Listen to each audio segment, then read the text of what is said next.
有这么一个国际大厂，曾经在国内的市场风生水起，风光无限啊，拥有许多忠实粉丝，许多设计也被人津津乐道。但现在呢，没能坚挺在国内血海的洪流之中，沦为了国内市场的阿 Sir。更多的时间，它更像是一个上游厂商啊，在其他手机的发布会上频繁亮相，反复被提及。它就是索尼、三星。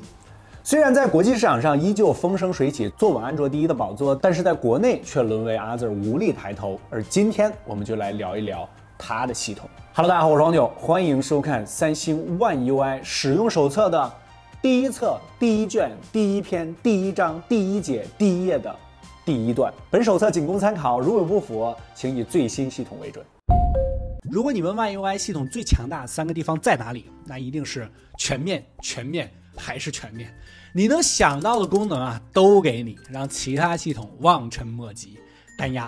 第一个，小窗功能非常全啊，不仅所有的 App 都支持小窗打开，它还可以随意的移动、调整大小、全屏显示以及全局挂起。弹出的消息也支持下拉打开小窗，你可以说它像 Windows 窗口的操作逻辑。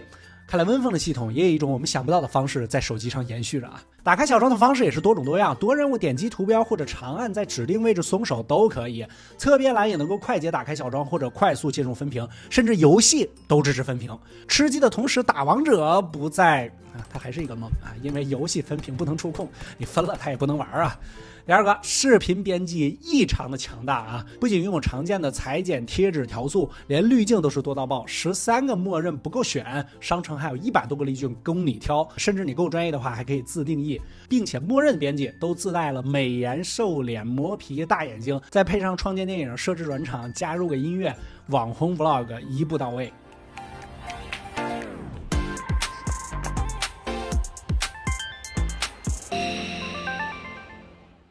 One UI 的 AR 功能也是机场第一啊！6大模块能拍能录能画画，还能设置来电通话，可以将自己的 AR 形象设置为锁屏界面，在茫茫机海中独树一帜，还可以设置小到人物发型五官，大到衣服样式，简直是内置了一个奇迹暖暖。你看，就连衣服也要钱啊！在首次拍摄生成 AR 形象时，会有下方4个形象供你选择啊，就是尽量别选错，否则看起来就有些怪。相比于功能全 ，One UI 最出名的应该是靠自定义，因为你看到的一切都可以自定义。我们先从锁屏界面开始啊，这个是我们每天使用手机看到的第一眼。而在这第一眼里 ，One UI 可以更改背景、更改时钟、更改通知、更改快捷键、更改状态栏。MIUI 锁屏界面的时钟有4种布局可以选择，已经算够多的了吧？One UI 有55种，外加自定义，总有一种适合你。而如果你喜欢把老婆的照片当做壁纸，你还可以关闭到所有组件，只显示壁纸，让你的每一次亮屏都是对老婆的一次欣赏。在老婆孩子的脸上堆满图标，我只觉得我所在的并非人间，是吧？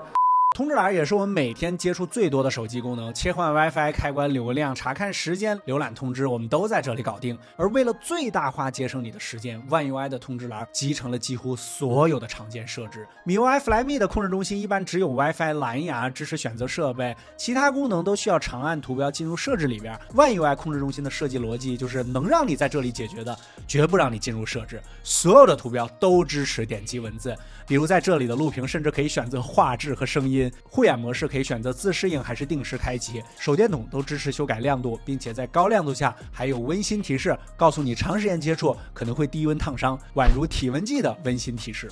除此之外，还可以自定义显示或者隐藏通知图标，时钟靠左靠右还是隐藏，以及下拉显示通知还是控制中心。你甚至可以设置下拉操作的细节，比如设置左半边屏幕下拉显示通知，右半边屏幕下拉显示控制中心，以及调整这个操作的左右比例。请把细节2个字打在公屏上。在全屏的时代，高屏占比的设计让手机的正面无法塞下 Home 键了，但是能塞下刘海，所以全屏手势成为了最主流的操作方式。这个 One UI 也能自定义，但是简单的侧滑返回又能玩出什么新花样呢？在 ColorOS 上面可以侧滑悬停切换应用， EMUI 上可以开启智窗开启智慧多窗快速开启小窗或者分屏操作都很方便，但是它们都只是在侧滑返回上增加了一种操作。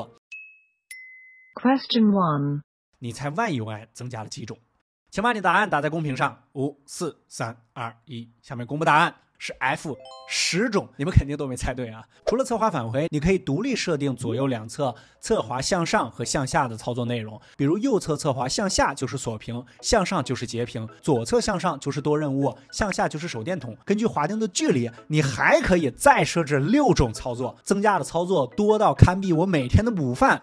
可选择的泡面的种类一样繁多。如果你喜欢3大金刚键，你还可以让金刚键和侧滑返回共存，或者自定义3大金刚键，比如修改为美食、小狗或者猫咪的图案，点击它们还可以听到狗叫或者猫叫。这个是骗你的啊，声音是我们后期加上的。除了上面我们这些提到的，音量界面也能够充分的自定义，惊不惊喜，意不意外？不喜欢右侧，你可以把它调到左侧；不喜欢黑白，你可以选择成彩色。你还可以单独设定每一个 app 的音量，或者允许不同的 app 同时播放声音。比如观看鬼片的时候，你就可以配上不同的 BGM。设置调节梯级是一个很实用的功能，它可以修改按一次音量键调节的力度大小，完美解决了大一根嫌大，小一根嫌小的问题。蓝牙的声音同步功能还可以非常好的解决掉因为蓝牙延迟导致音画不同步的问题，简直是无线耳机看片党的福音。以上繁多的自定义其实只是One UI的冰山一角，还有更多想得到的想不到的自定义选项可供把玩，而这些都来自于一个叫做 Goodlock 的官方应用。是的，你需要在应用商店下载这个应用，才可以使用到以上提及的没提及的各种自定义功能。但是知道 Goodlock， 你需要一点 Good Luck， 因为不知道这个应用的话，大多数时间在 One UI 应用商店的必备、推荐、定制以及三星官方应用的分类里边，你都看不到它的身影。你最容易看到它的机会就是点击应用、分类、工具，下滑到第3页。然后因为好奇点进了这个好像是祝你好运的 app 并下载使用。我觉得这个概率跟出门捡到一张彩票还中了5000万的概率差不多啊。并且你在三星拥有56676个字的用户手册之中也找不到这个 app 的存在。你怎么知道用户手册有56676个字的呢？有趣的是，如果你在视频网站搜索各家的系统，一般都是首发上手、首发体验、发布会回顾等等等等，而 One UI 都是使用说明书、基础教程第1期、说明书第5集。这也说明啊，三星的用户热爱学习。这其实侧面说明一个问题啊， One UI 的交互不够那么直观易懂。在我们体验 One UI 的整个过程之中，也发现了一些之前没能发现的小功能，或者说每次体验都能发现一些新功能。比如在 WiFi 设置里边，你甚至可以直接进入路由器的后台页面，世界时间里点击可以查看3D 地球，看到各个地区的时间以及目前的晨昏线。而微博的评论里就经常有，我他妈用了几年三星刚知道，用了2年了，还有好多功能不知道。这就是 One UI 最大的问题，交互复杂，反馈缺乏。但是如果没有 Goodlock， 你甚至连自定义的资格都没有。再比如啊，超来的老罗的大裤衩大爆炸啊，这个功能有必要出现3个搜索吗？一个枣树，另外一个还是枣树，这真的有必要吗？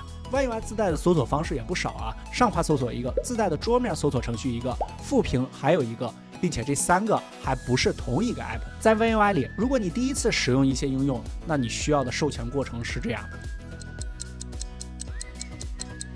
设置里面的逻辑也相对比较凌乱，比如手掌滑动截屏的功能设置，它放在了高级设置里的动作与手势里面，而不是截屏的这个设置里面，我实在是搞不懂。除此之外， One UI 的许多翻译也是令人头疼啊，比如通知排序里边有一个叫用集团，这到底是啥意思？它其实是通知排序是根据 app 来的意思，关闭就是根据时间排序，所以它到底是怎么给翻译成用集团的？这他妈！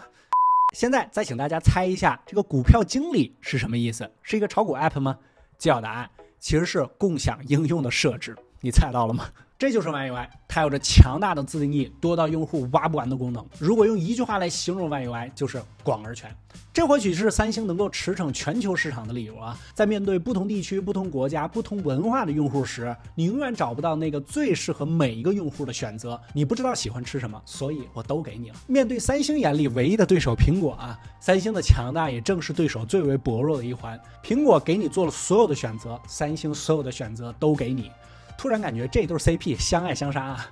因为功能繁多而体验凌乱，因为操作多样而逻辑复杂，新手极容易劝退。再加上许多并不到位的翻译，让国内的 One UI 更像是一个外来系统的汉化版，而并非一个真正面向国内市场的定制版。在一众国产 OS 的衬托之下， One UI 显得粗糙了一些，凌乱了一些。而这也或许才是三星在蹦事件数年之后依然只存在 Other 里的重要原因。我知道这个时候一定会有人说，你觉得不好用是因为你不会用。其实机圈里边有很多产品或者软件都爆发过这个争论。举个例子啊，我只想要美个颜，我是一个普通用户，我何必去学一下 PS 呢？对吧？市面上的各种美颜 app 一键美颜，它不香吗？你喜欢自己剪个短视频发个朋友圈啊，发个短视频平台，你也需要学一下 AE 吗？我们异常认可它的许多功能和设计，比如主界面起步都在下半屏，异常方便单手操作，自带的强大的视频和照片的编辑功能，你剪个微电影都没啥问题。但是它的众多好用的功能都没有放在你触手可及的地方，甚至还需要额外的下载一些系统级的软件来去实现。这就和我们强调系统有没有广告啊是一个道理。总有人说这个广告是可以关的，可以关的，可以关和有没有这是两个概念，上手好用和折腾设置以后好用这也是两个概念。提到广告啊，三星有没有广告呢？有，但确实还让我们非常感动。我们遇到的第一个弹出式的广告啊，是从2015年就开始的一个陕西扶贫项目的广告，而且它还可以关闭。除此之外就没有什么其他的弹出式广告了，但是一些应用里边还有一些推荐 app 的广告啊，比如说商店里边。老生常谈，手机发展至今，硬件差距已经越来越小了，能够捕获人心的不光是外观设计，还有体验的灵魂啊，就是软件。这里是小白测评手机灵魂系列，下期想让我们聊哪个呢？可以弹幕走一波。OK， 更多内容精彩，大家可以在全网搜索关注小白测评，不关注点，我们下期视频再见。